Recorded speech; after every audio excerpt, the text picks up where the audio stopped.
terakhir itu kita turun di kawasan Lambung, malah begitu tahu saya mau ke sana, dibikinin kopi susu, ada singkong goreng. Jadi bukan hanya mengubah persepsi masyarakat, tapi mereka ikut terlibat dalam program ini karena kemampuan kita tidak hanya sampai membuat kebijakan publik yang baik, tapi juga semua stakeholder di pemerintahan sampai ke tingkat RT dan elemen masyarakat melakukan komunikasi publik yang baik. Oke, kalau gitu pakai APBD? Enggak. APBD itu adalah instrumen paling terakhir. Kan kita harus tahu cara, cari cara. Kalau uang kita nggak mampu single years, multi years. Padahal kita butuh infrastruktur, ya kita multi years. Berarti nanti kontraktor yang kerjain harus bonafit karena dia harus punya uang dulu kan. Kita tinggal cicil pembayarannya. Jadi yang multi years itu pembayarannya. Kalau fisiknya jalan terus. Ada gebrakan lagi Pak di 2024 selain yang tadi yang konsolidasi lahan dan perumahan tadi Pak. Tunggu aja. Yeah. Ya, tunggu aja.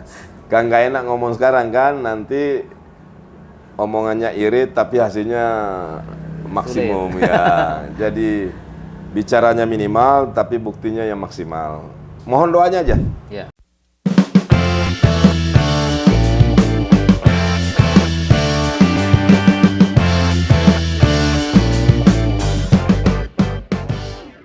Ya, Assalamualaikum warahmatullahi wabarakatuh. Tribuner, selamat siang. Jumpa lagi di program Gebrakan Sang Pemimpin. Nah, sebenarnya kalau kita bicara gebrakan, menurut saya Samarinda ini sudah luar biasa. Hadir Bapak Wali Kota Samarinda, Bapak Dr. Andi Harun. Selamat siang. Assalamualaikum Pak Adi. Selamat siang. Waalaikumsalam warahmatullahi wabarakatuh. Ya, kalau kita lihat keliling Samarinda, menurut saya sudah banyak yang luar biasa, banyak perubahan yang cukup signifikan.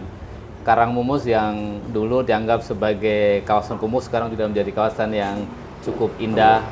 Sepanjang Sungai Mahakam sekarang menjadi apa namanya Pak? Ada teras. Ya.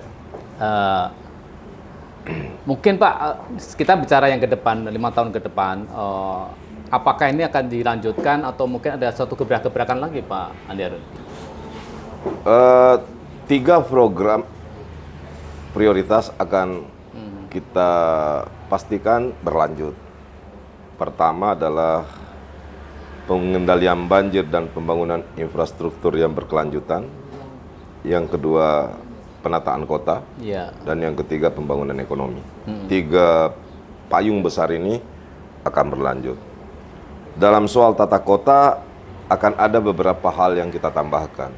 Kalau 3 tahun sebelumnya itu kita hanya menata misalnya trotoar, jadi rapi, kemudian wajah kota secara bertahap kita renov supaya tampak lebih indah. Tapi ke depan, saya ambil contoh juga di 3 tahun sebelumnya dan mungkin semua daerah punya program sama ya, yakni bedah rumah. Iya. Nah, itu bedah rumah, misalnya rumah ini nggak layak, kita bedah, kita turunkan duit misalnya 30-40 juta satu rumah. Itu udah berlangsung selama 3 tahun. Iya. Tapi di 5 tahun ke depan, tidak lagi sekedar bedah rumah. Tapi saya beri nama program konsolidasi tanah dan bangunan. Konsolidasi tanah dan bangunan. Apa itu? Kalau hanya bedah rumah, itu yang berubah hanya rumahnya. Fisiknya rumahnya. Rumahnya. Kawasan kumuh, di dalam kawasan kumuh itu misalnya ada 5 rumah yang tidak layak huni. Kita turun instrumen bedah rumah, ya udah selesai 5 rumah itu lebih bagus. Tapi lingkungan enggak. Nah, konsolidasi tanah dan bangunan ada di setiap kota, termasuk di Samarinda. Kawasan tertentu, ya rumahnya udah kayu, jalannya sempit, rawan terjadi kebakaran, kemudian mungkin bisa menjadi satu tempat kriminalitas, misalnya sarana narkoba. Kemudian yang paling sedih lagi kita lihat ruang bermain bagi anak-anak untuk tumbuh sehat itu nggak ada. Nggak ada. Sumpah. Nah, kita tidak sekedar bedah rumah, kita tawarin ke masyarakat. Masyarakat, mau nggak kawasan ini kita ubah menjadi satu kawasan yang sehat? Rumahnya kita bongkar semua, lalu kemudian kita redesign, rekonstruksi ulang, supaya yang tadinya jalannya sempit menjadi lebar. Bahkan mungkin di antara yang penghuni di situ, dia punya tanah tempat tinggal tapi nggak punya sertifikat. Iya. Jadi program konsolidasi ini jika berhasil dan selesai, maka setelah selesainya mereka punya rumah yang permanen, misalnya tipe 36, Betul. semuanya sama. Oke. Nah, tadinya tanahnya jalannya sempit menjadi lebar. Tipe lebar. Tadinya tidak ada playground, ruang bermain anak, menjadi ada. Kemudian ada yang akan kita bangun menjadi sebuah community behavior, pergaulan komunitas di dalamnya, menjadi lebih sehat ya. Berarti sistemnya kayak per pemukiman yang Ya. kita bangun. Per kawasan-kawasan. Kawasan. Ya. Misalnya di sini kita lagi udah pilih misalnya di seberang nih. Iya. Kita lagi siapkan sekarang. Cuma memang ini tidak mudah. Tidak mudahnya kenapa? Karena butuh persetujuan warga. Iya. Ya. Dan itu tidak Tidak gampang. Makanya kita memulai di Samarinda ini kawasan yang kecil, mungkin hanya 20 rumah atau 15 rumah yang kira-kira tidak terlalu membutuhkan waktu lama untuk ngajak mereka setuju. Artinya sudah ada semacam kawasan yang akan jadikan percontohan itu, Pak? Udah. Kita lagi petakan semua, tapi yang sudah mau jalan sudah ada. Daerah Nanti mana, ya, kalau selesai, sampai ia akan punya sertifikat. Nanti kita kerjasama dengan BPN, dan kita udah ada kerjasama BPN. Sertifikatnya gratis, rumahnya gratis, fasilitas infrastrukturnya terbangun. Manfaatnya bagi pemerintah adalah kita bisa mengurangi bukan lagi rumah kumuh, tapi kawasan kumuh. tertata. Itu yang saya maksud dengan konsolidasi tanah dan bangunan. Tapi itu kan perlu proses tahapan yang cukup panjang juga, Pak. Artinya kan harus memetakan bagaimana kondisi lingkungan, Ya. mengenai hak milihan lahan Iya. dan rumah dan sebagainya gitu, Pak. Termasuk tentu kan ada persoalan sosial tuh. Ada Iya. masyarakat yang mungkin dengan sukarelanya akan Sebenarnya- sebagainya. Sebenarnya nggak berat, bahkan sebenarnya akan kita bayangkan mendapatkan dukungan masyarakat karena masyarakat tidak mengeluarkan dana sedikit pun. Betul. Cuma mereka memang harus keluar sementara selama setahun. Ini yang kita lagi diskusikan, gimana kalau dia keluar sementara? Apakah pemerintah yang Menyewakan akan mencarikan tempat, menyewakan selama kawasan itu direnovasi, atau bagaimana lagi kita diskusikan program ini? Tapi di negara-negara maju dan di Jakarta sudah ada yang jalan. Iya, iya. Ya. Tapi ini sudah mulai berjalan atau masih tahap Ini program di periode kedua pemerintahan kami oke. dan kami sedang siapkan sekarang perencanaannya. Ya, jadi kemungkinan jalannya mulai 2026. 2026? Ya, karena kita ini tidak boleh gerasa-gerusu. Kita harus siapkan perencanaannya yang matang. Kemudian cara mensosialisasikannya harus ketemu.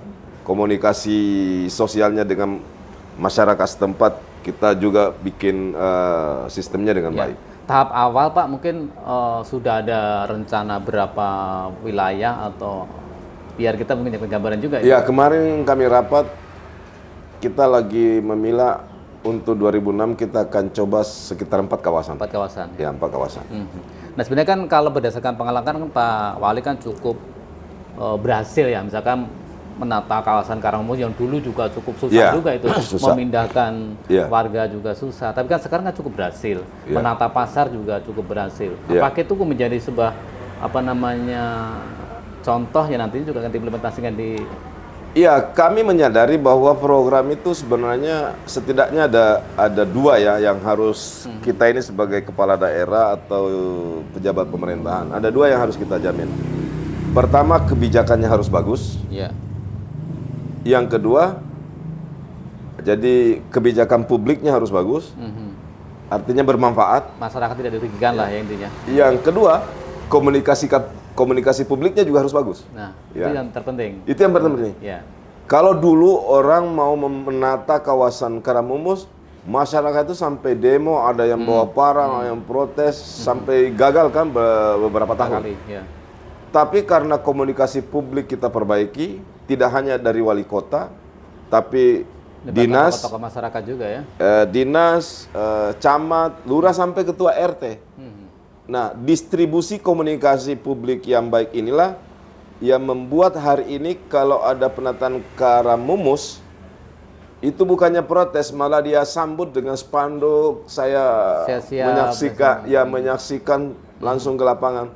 Terakhir itu kita turun di kawasan Lambung, malah begitu tahu saya mau ke sana, dibikinin kopi susu, ada singkong goreng. Jadi bukan hanya mengubah persepsi masyarakat, tapi mereka ikut terlibat dalam program ini karena kemampuan kita tidak hanya sampai membuat kebijakan publik yang baik, tapi juga semua stakeholder di pemerintahan sampai ke tingkat RT dan elemen masyarakat melakukan komunikasi publik yang baik. Nah, ini mungkin juga bisa menjadi contoh pelajaran yang lain, Pak. Apa sih, Pak, kuncinya, Pak?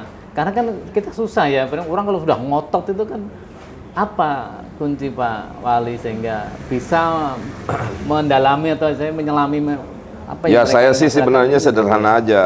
sederhana aja, Mas.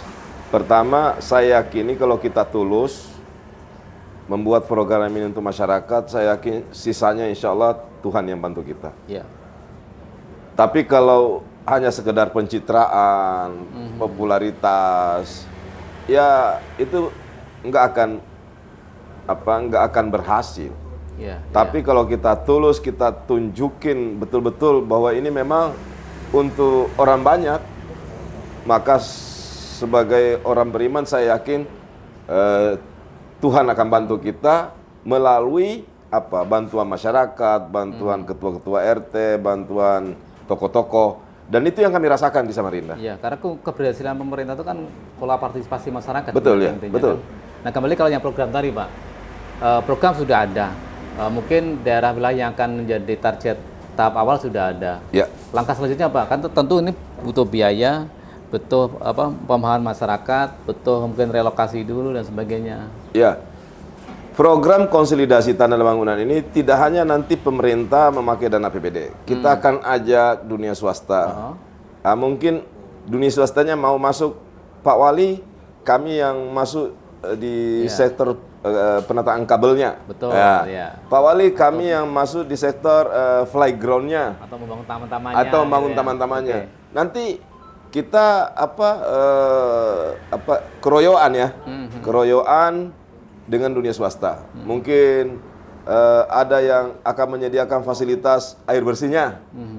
Ya, tetap PDAM, tapi ya udah nanti biaya penyambungan air listriknya dibantu. Kira-kira pola itu. Kemudian diantaranya kita udah punya program paling lambat awal 2029 akses air bersih itu sudah 100%. Oke. Jadi kami Dari sekarang sudah 73%. 10%. Masih kita kekurangan 27. Nah, 27% ini hanya bisa dilakukan, dikejar apabila PDAM, kalau di sini namanya Perumdan Tirta Kencana ya. Kalau tiap tahun PDAM bangun instalasi pengolahan air bersih. Nah, ini tiap tahun. Ada yang setahun bangun 2 kali. Tahun ini ada yang kita bangun 50 liter per detik. Yang besar ini kita lagi bangun 400 liter per detik. Sedang ongoing ini. Berarti hampir semua kecamatan sudah ada, Pak, IPAM? Hampir semua kecamatan sudah ada.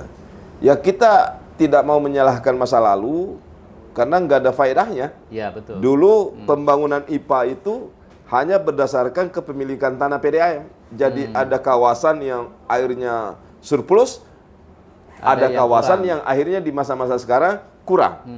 Karena dulu nggak berani investasi beli tanah. Pokoknya di mana ada tanah PDAM, disitulah dibangun nih. Nah, daerah yang nggak punya mereka tanah, itu luput. Akhirnya kan nyambung pipa yang panjang, kadang-kadang dibantu dengan booster. Tapi kita mau ganti pipanya jadi baru, kita mau bikin booster, kalau produksi air bersihnya nggak nambah ya percuma. Ya. Problemnya adalah di produksi air bersih. Kita kayak di Samarinda ada kekurangan 27%. Kami bilang sama PDAM, kalian mau paparan gimana juga baiknya, kalau nggak ada eksekusi penambahan produksi air bersih, omong kosong. Udah, kalau benar-benar mau mewujudkan kekurangan 27% ini, dan insya Allah mudah-mudahan 2029 Tuntas. kita sudah 100%, kekurangan 27% ini, ya tiap tahun harus bangun pipa. Oke, kalau gitu pakai APBD? Enggak. APBD itu adalah instrumen paling terakhir. Saya bilang kepada direksi PDAM, kalau APBD nggak usah kalian yang jadi direksi. Anak tamat SMA, bisa baca tulis, bisa jadi direksi. Tinggal menjalankan doang, Ya. tanpa perlu cari modal. Kalau yakin airnya itu untung, kenapa nggak pakai sindikasi perbankan? Jangan manja, pinjam di bank. Marketnya jelas, rakyat, masyarakat itu jelas jadi pelanggan yang taat bayar. Betul. Kalaupun ada deviasi yang mungkin nggak seberapa, biar APBD dipakai untuk bangun infrastruktur dan lain-lain. Ya. Nah, atau yang kedua, pakai kerjasama bisnis to bisnis. Jadi di Samarinda ini, saya menjadikan APBD itu sebagai jalan yang paling terakhir. Dan alhamdulillah sampai hari ini, kami belum berinvestasi dari APBD untuk membangun IPA dan mereka bisa jalan. Dan untuk diketahui Mas, justru setelah 3 tahun PDAM ini kita benahi, dari tadinya tidak untung, sekarang sudah untung 100 sampai 115 miliar per tahun. Luar biasa. Ya kan, Dan itu kan tapi harus ada komitmen. Oh, iya. Harus ada komitmen. Satu, kepala daerahnya, para elitnya tidak menjadikan PDAM sebagai ATM. TM. Dua, tidak menjadikan PDAM sebagai tempat penampungan tenaga kerja yang tidak profesional. Karena kata BLC, ini PDAM masih saya moratorium penerimaan pegawainya. Itu sejak bulan pertama saya jadi wali kota, saya langsung buatkan SK moratorium penerimaan pegawai. Ternyata dulu nggak untung, ternyata dulu rugi, karena setiap orang elit bisa memberi kata BLC supaya keluarganya, Jadi menampung timnya karyawan keluarga. masuk.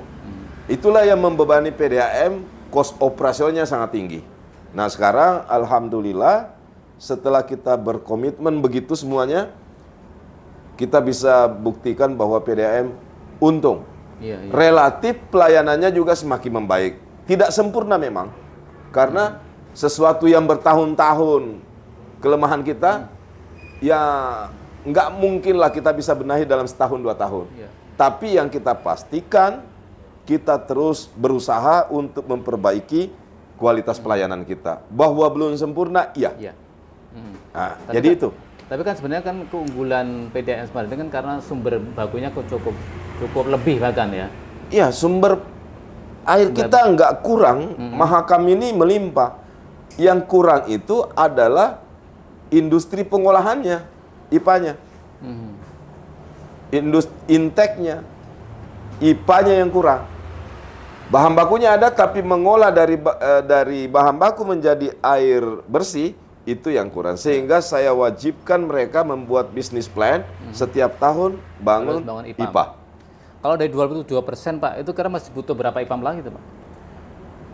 Yang jelas masih butuh investasi 2 triliun. 2 triliun. 2 Tapi kan triliun. dibagi sampai 2029 kan? Ya, dan sedapat mungkin tidak menggunakan APBD kota.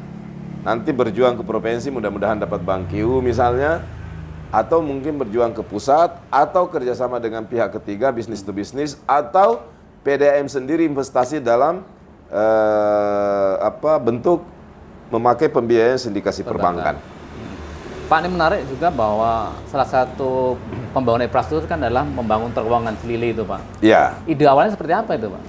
ya kita waktu itu berangkat dari diskusi, ini puluhan tahun Sungai Dama atau Jalan Oto Iskandar Dinata sampai ke Gunung Mangga itu tiap tahun makan Macet. korban, Dan macet. Macetnya tingkat dewa. Lalu kita menunda-nunda terus, tidak membuat inovasi, tidak membuat alternatif. Ya makin parah karena pertumbuhan penduduk kita itu sampai 2% lebih setiap tahun. Jumlah kendaraan juga makin bertambah. Tidak ada alternatif yang kita bikin dari tahun ke tahun. Sementara itu akses utama menuju jalan tol kan? Iya, akses utama menuju jalan tol juga merupakan akses utama dari dan menuju Samarinda kota, dari arah Samarinda Ilir dan Sambutan. Kita harus bikin sesuatu. Diskusi pertamanya akhirnya apa muncul? Bikin jalan layang. Tapi kita lihat lebar trase jalan di Oto Iskandar di Nata nggak begitu lebar. Kalau kita bikin jalan layang di atasnya, itu akan mengurangi space jalan utama. Apalagi jalan itu jalan provinsi. Agak ruwet lah karena harus butuh persetujuan provinsi, kita nggak bisa langsung masuk. Di samping itu, setelah kita hitung dengan para pakar dan dinas teknisnya, ternyata biaya jalan layang kalau kita mau bikin, itu memakan sampai 750 miliar.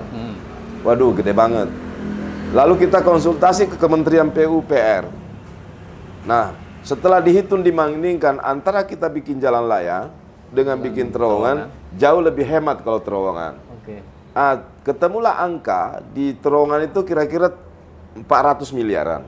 Kan solusinya jauh banget tuh. 750 dengan 400. Ada 300 miliaran kan. Udah, akhirnya kita pilih. Tapi saya minta waktu itu, terowongan tidak boleh membongkar gunung. Bisa nggak secara teknik kita bikin terowongan tadi tidak mengganggu lingkungan atasnya? Diskusi panjang, akhirnya hadirlah desain model terowongan yang sekarang. Tidak mengganggu atasnya, kita tidak bongkar tanaman atasnya, tapi dia menembus, ngebor. Itu. Berapa panjang itu, Bang? Secara umum panjang trasenya kurang lebih 900 meter, tapi terowongannya sendiri mungkin sekitar ya 500-600an ya. Kalau badan terowongannya ya, data teknisnya saya lupa, tapi kurang lebih dari Kakap sampai ke Alimuddin, terowongan plus inlet outletnya itu kurang lebih sekitar 900 meter. Nah, dengan biaya 400-an miliar. Nah, kita masih punya PR di sana nanti. Kita harus lebarin jalan Alimuddin. Kita harus lebarkan jalan Sejati. Dan sekarang PUPR, Camat, Lurah udah melakukan identifikasi lapangan. Nah, nanti di Jalan Kakap juga, mudah-mudahan provinsi nanti izinkan kita gunakan sebagian, paling enggak sekitar daerah pagarnya Rumah Sakit Atma Husada. Mudah-mudahan diizinkan Pak Gub. Saya yakin sih, saya percaya kalau untuk kepentingan orang banyak, ya Pak Gub mungkin akan setuju. Tapi kan ini pertolongan udah selesai ya? Udah, kita berencana bulan Juni ini untuk bisa commissioning, uji coba. Tapi kan harus nunggu, apakah nunggu jalan penghubungnya atau? Enggak. Jalan dulu? Kita jalan aja dulu. Jadi kita rencanakan mudah-mudahan tercapai, bulan 6 kita akan commissioning, lalu kita urus izin ke kementerian untuk bisa penggunaan untuk umum. Karena penggunaan untuk umum harus ada izin dari Kementerian PU di bawah Dirjen. Dari 400 miliar itu APBD semua? APBD kota semua. Berapa tahun anggaran, Pak? Berapa tahun ya? 3 tahun kalau nggak salah. Sistem multi-years. Kan kita harus tahu cara, cari cara. Kalau uang kita nggak mampu single years, multi-years. Padahal kita butuh infrastruktur, ya kita multi-years. Berarti nanti kontraktor yang kerjain harus bonafit karena dia harus punya uang dulu kan. Kita tinggal cicil pembayarannya. Jadi yang multi-years itu pembayarannya. Kalau fisiknya jalan terus. Nah, jadi memang pihak ketiga yang akan melaksanakan kegiatan multi-years, dia harus punya modal yang cukup, punya keahlian, punya peralatan dan pengalaman yang panjang supaya infrastruktur kita berkualitas. Dan yang kerjakan di terowongan ini BUMN. BUMN.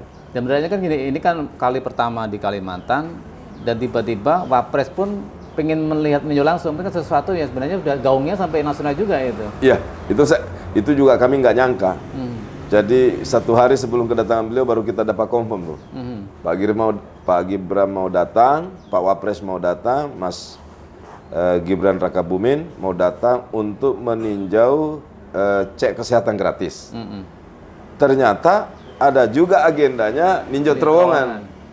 Ya udah, ke sana Mas Gibran itu sangat apresiatif sekali kepada kita. Yang dia kaget, wah ini dibiayai semua total dari APBD, nggak ada bantuan dari pusat. Saya bilang nggak ada Mas, makanya kita bikin Multius. Karena kita nggak mampu biayai proyek 400 miliar untuk dibayarkan dalam 1 tahun. Itu cara yang kita pakai. Kita bisa hadirkan infrastrukturnya di tengah keterbatasan finansial. Jadi itu.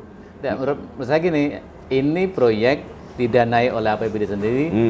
Kenapa Pak Pres, apakah ibaratnya, wah ini bagus nih, atau mungkin justru menjadi pintu masuk, kenapa nggak harus pusat ikut? Akhirnya saya bilang, Mas Wapres mohon bantuannya dan beliau bersiap membantu kita. Oh gitu? Ya, ini mungkin teman-teman PU lagi menyiapkan surat apa yang kita bisa minta bantuan pada Pak Wapres. Yang mudah-mudahan lah, karena beliau kemarin tinjau dan beliau senang dan tidak hanya sampai di situ, tapi beliau apresiatif terhadap apa yang kita lakukan di daerah. Ya, Pak Wali, itu masa periode pertama, artinya sudah ada beberapa yang menurut saya spektakuler. Nah, ada gebrakan lagi Pak di 2024 selain yang tadi, yang konsolidasi lahan dan perumahan tadi Pak? Tunggu aja. Yeah. Ya, tunggu aja. Kan nggak enak ngomong sekarang kan, nanti omongannya irit tapi hasilnya maksimum ya. Jadi bicaranya minimal tapi buktinya yang maksimal. Mohon doanya aja. Ya, ya. Yang pasti saya dan Pak Wawali selaku pimpinan daerah yang diamanahi kepercayaan dari rakyat akan berusaha dan bertekad untuk meningkat lebih baik dari periode pertama. Harus. Ya, kepada masyarakat Samarinda saya sudah sampaikan, tunggu saja apa yang akan kami lakukan pada periode kedua ini.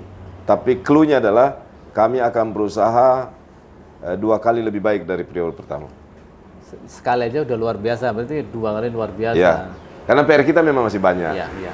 Nah, saya bicara dari PR tadi Pak, banjir kan memang sudah mulai berkurang ya. Atau mungkin ada titik-titik banjir yang memang harus jadi prioritas? Gini, banjir kita itu akan kelihatan meningkat progresnya di akhir tahun 2026. Karena program ini nggak pernah berhenti, Pak. Pasti. Sekarang boleh teman-teman cek antara Pampan dan Sungai Siring kami lagi bangun kolam retensi. Kenapa? Kami benar-benar membuat program ini berbasis data. Air yang datang dari tanah datar itu sliding sangat lancar masuk ke Samarinda. Kami sebenarnya sudah ngomong juga ke Kukar, Pak Sekda, dulu Pak Edi juga saya sarankan, kalau bisa di tanah datar Kukar juga bikin kolam retensi. Iya, iya. Atau mungkin provinsi, karena bisa regional kan. Iya. Nah, karena tidak bisa menunggu, akhirnya saya buat antara Pampan dengan Sungai Siring. Nah, kalau kolam retensi ini udah jadi di situ, maka kita bisa menekan air tidak bersamaan masuk ke dalam kota. Ya kira-kira hasilnya baru akan signifikan terasa di akhir tahun 2026. Yang panjang kemarin dan cukup melelahkan adalah pembebasan lahannya. Ya harga lah ini nggak mudah kan menyelesaikan persoalan pembebasan lahan. Tapi satu kan, mau lainnya ya, itu kan selalu terjadi Pak, dihadapin oleh kepala daerah itu kan soal ganti rugi lahan, masyarakat yang harus keluarga yang sebagian itu. Kalau di Samarinda sudah mulai. Iya, karena kita kalau soal pembebasan lahan, relokasi dan lain sebagainya, ibarat penjahit itu kita udah ketemu polanya. Jadi nggak begitu. Yang berat itu di tahun pertama aja. Karena di tahun pertama kita udah ketemu polanya, alhamdulillah ini Tahapnya lebih mudah ya. lebih mudah. Makanya sebenarnya program yang bagus itu nggak usah gerasa gerusu. Di tahun pertama kita itu memimpin pemerintahan, bikin dulu perencanaannya, bikin dulu polanya, Iya, lalu kemudian identifikasi stakeholder yang bisa kita ajak berpartisipasi, karena memang salah satu asas pembangunan kita adalah partisipatif. Nggak mungkin sehebat-hebatnya kepala daerah itu nggak mungkin bisa menyelesaikan semua. Iya, betul. Kalau kata Pak, meminjam istilah Pak Prabowo, kita ini nggak punya tongkat Nabi Musa, Iya. ya kan? Simsalabim, ya, selesai. Simsalabimnya. Kita berdoa saja dan bekerja keras, insya Allah Tuhan akan bantu kita untuk membuat sesuatu yang bermanfaat bagi masyarakat. Ya. Mungkin terakhir Pak Wali, penanganan banjir itu kan ada di hulu dan hilirnya kan. Ya. Hulunya tentu kan soal tambang, tentu dulu kan Ya. Samarinda sebagai kawasan dikepung tambang bilangnya gitu kan. Apa itu yang mungkin kebijakan Pak Wali yang hulunya juga oke, Ya, hilir juga oke? kebijakan strategisnya kan di RT/RW kita tahun 2026 tidak ada lagi tambang. Oke. Tahun 2026 itu adalah waktu di mana izin-izin IUP yang ada di Samarinda itu akan diperpanjang. Ya. Itu nggak mungkin lagi akan diperpanjang karena kita sekarang sudah menganut satu peta Indonesia. Begitu dia klik, di pusat akan muncul seluruh wilayah Samarinda 2026 itu tidak ada tata ruang untuk tambang. Jadi nggak mungkin bisa keluar izinnya. Karena di RT/RW kita yang sudah disetujui Presiden, tahun 2026 seluruh Samarinda ini 718 km persegi tidak ada lagi tata ruangnya untuk tambang. Yang ada tinggal industri, jasa, perdagangan, pemukiman, perumahan, tinggal itu. Ya. Dan sekarang juga kita bisa lihat kan di struktur pembentuk ekonomi Samarinda, yang di 3 tahun lalu itu kelihatan betul masih bergantung pada sektor pertambangan, Ya. pengolahan. Sekarang coba cek benar-benar datanya di BPS, di Bank Indonesia, struktur pembentuk ekonomi kita sudah 44% di sektor jasa dan perdagangan. Nah, itu yang kita syukuri. Makanya kelihatan Samarinda itu udah mulai sedikit hijau, udah mulai hijau. Bahwa ada 1-2 insiden itu kasuistis tidak merepresentasikan keadaan lingkungan secara keseluruhan di Samarinda. Artinya secara progresif juga terus Terus, dan ya. kedepannya udah ke arah titik keberhasilan udah mulai muncul. Ya, dan banjir ini benar-benar kita serius. Ada yang sudah diketahui masyarakat, ada yang belum. Ya, memang terus berjalan di hampir semua kecamatan. Nanti akan terasa dampaknya jika tiba-tiba nggak ada banjir. Ya. Karena memang infrastruktur banjir ini nggak seperti kita perbaiki jalan setahun selesai gitu. Memerlukan studi, memerlukan citra satelit, dari mana alur airnya ini, kemudian air ini terbuang kemana, bagaimana kontur tanahnya, bagaimana toponya, lalu kemudian seberapa lebar saluran sekundernya, kemudian penanganan apakah kita dari hulu ke hilir. Saya beri contoh, kenapa Karamumus kita mulai dari hilir? Kita mulai membenahi dari hilir sini. Organisasi dulu. Karena sifat banjir itu, kalau kita mulai dari hulu, misalnya sungai yang ada di hulu, hulunya lancar, hilirnya masalah, dia akan muncul limpas di tengah, banjir justru. Nah, kita harus benahi dulu di hilir, lancar di hilir, seberapa banyak pun volume air dari hulu, ia akan lancar langsung membuang ke Mahakam. Nah, satu PR kita untuk banjir, mudah-mudahan sebelum periode ini berakhir, untuk penanganan rob, kita harus bikin pintu air di Jembatan 1. Nah, itu juga cukup besar karena membutuhkan peninggian tanggul, Pak? Enggak. Banjir rob itu karena level Mahakam naik. Iya. Walaupun kadang-kadang level Karamumusnya normal-normal saja. Nah, pintu air ini kita udah studi tiru misalnya di Pluit, Jakarta. Itu bagus sekali. Kalau di Pluit itu nahan air laut. Jadi pada saat level air laut naik, maka pintunya secara otomatis nutup. Supaya nggak masuk air lautnya. Tapi pada saat normal, dia akan turun, air dari darat akan buang ke laut. Nah, ini yang sudah kita rencanakan di Karamumus. pada saat level Mahakam naik, dia tidak akan masuk ke Karamumusnya. Tapi pada saat normal secara otomatis Justru air Karamumus naik. buang. Saya sampaikan kepada perencananya. Ini loh warga kita ada yang nelayan. Nah sekarang pun sudah dibuatkan ada pintu khusus nelayan. 2 pintu masuk keluar. Udah jadi semua kita libatkan stakeholder agar semua bisa hadir infrastruktur pintu air, tapi di sisi lain tidak membuat tadinya nelayan itu berhenti jadi nelayan gara-gara terhalang oleh adanya pintu air. Jadi itu di samping tentu revitalisasi drainase yang setiap tahun kita lakukan. Ya. Itu sebabnya kalau sampean ke Samarinda minta maaf sana sini ada pembongkaran drainase karena memang sedang ongoing Proses untuk menuju pembebasan. ya, dan itu nggak bisa setahun. Tahun ini ada lagi drainase dibongkar pasti. Sampean tahun depan masuk ke sini kok masih bongkar-bongkar drainase karena memang pengendalian banjir harus berkelanjutan, nggak bisa tidak berkelanjutan. Apalagi kan drainase itu kan sudah terbentuk sebelumnya. Oh sudah. Jadi kita kalau bisa menyelesaikan drainase sebenarnya itu sekitar 20-30% masalah itu bagian dari problem banjir.